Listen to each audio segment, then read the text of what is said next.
Do you ignore it? Do you deny it? Does it cease to be? On the other hand, to bring the judgment, to exercise the justice, to avenge what happens, we all go to hell. And so what do? The response of the Injil, who is Jesus, is that in Jesus God set forth both His justice and His mercy and compassion in dealing with our rebellion, the insult we have done to Him, the dishonor that we have brought upon His holy name, by in effect stepping in between, taking our place, becoming our protector, bearing the blow that is ours, taking it upon Himself. As Jesus said, greater love has no man than this, that He lay down His life for His friends. And that is what Jesus did. Laid down His life for His friends, for all people who would look to Him and thus would depend upon Him in some degree of trust in His act, not in their goodness.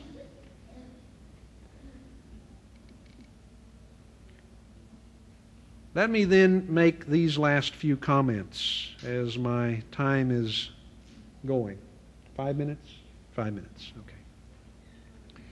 Let me suggest to you some of the things not being said tonight, and some of you aren't going to like to hear this. Some of you are going to say no, as some of my Christian brothers a moment ago were saying no.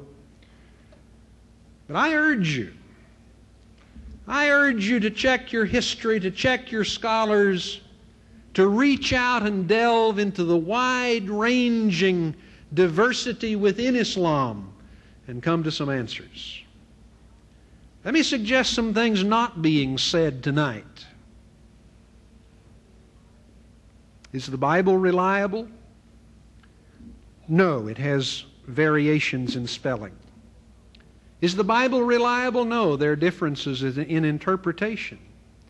Is the Bible reliable? No, there are differences in translation.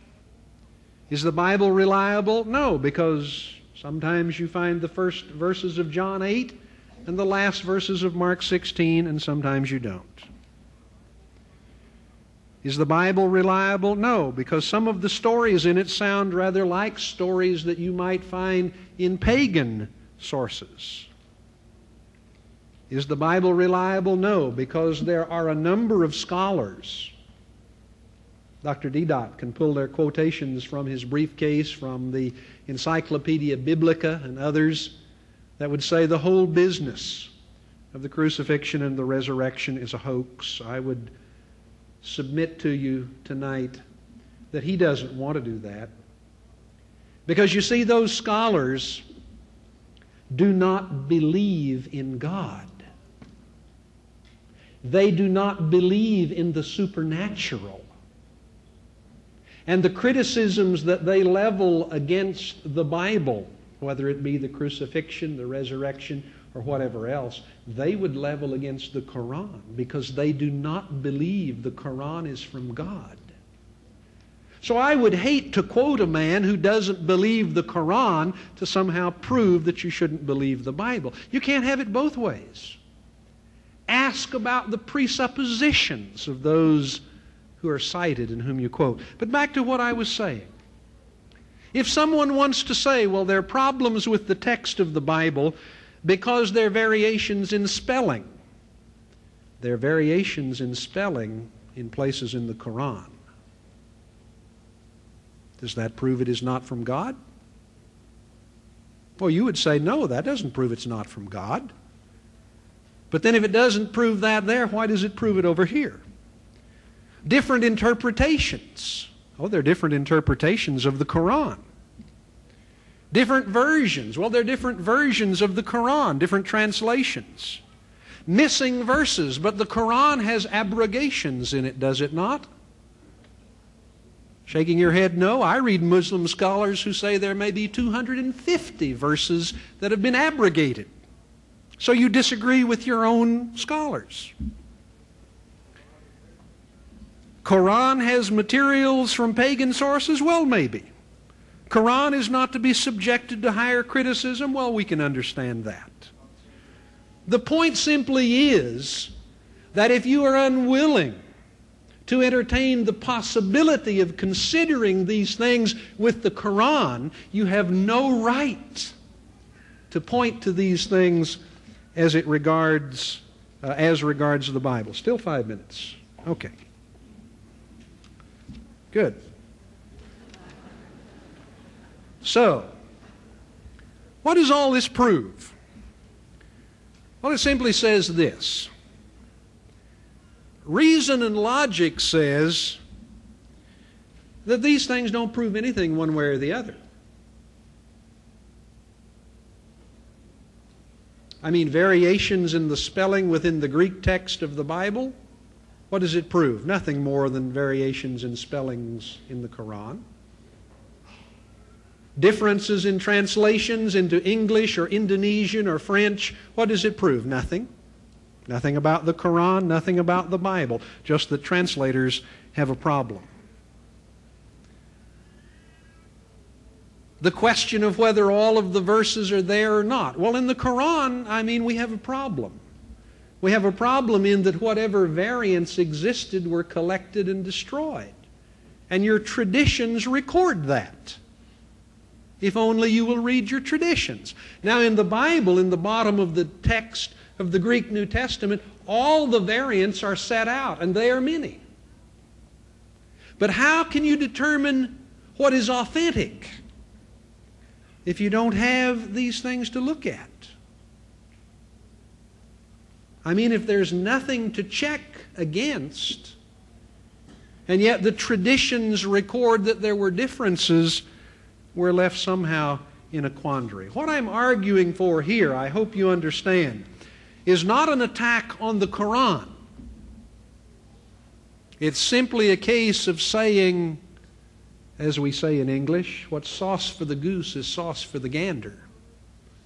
If you want to raise these arguments against the Bible, then in integrity, you must be willing to investigate these same arguments with regard to the Quran, because the same conditions exist there.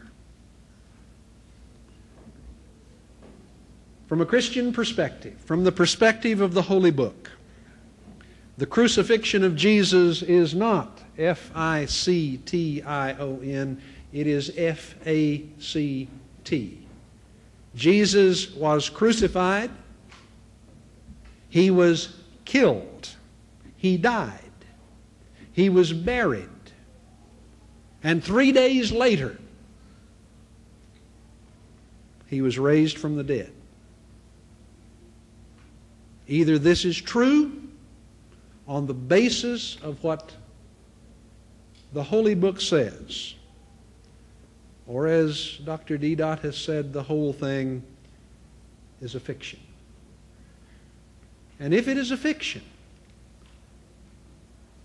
then somehow the God who sent Jesus as the most exalted of prophets and the one nearest Him to bear His Injil to the world has failed.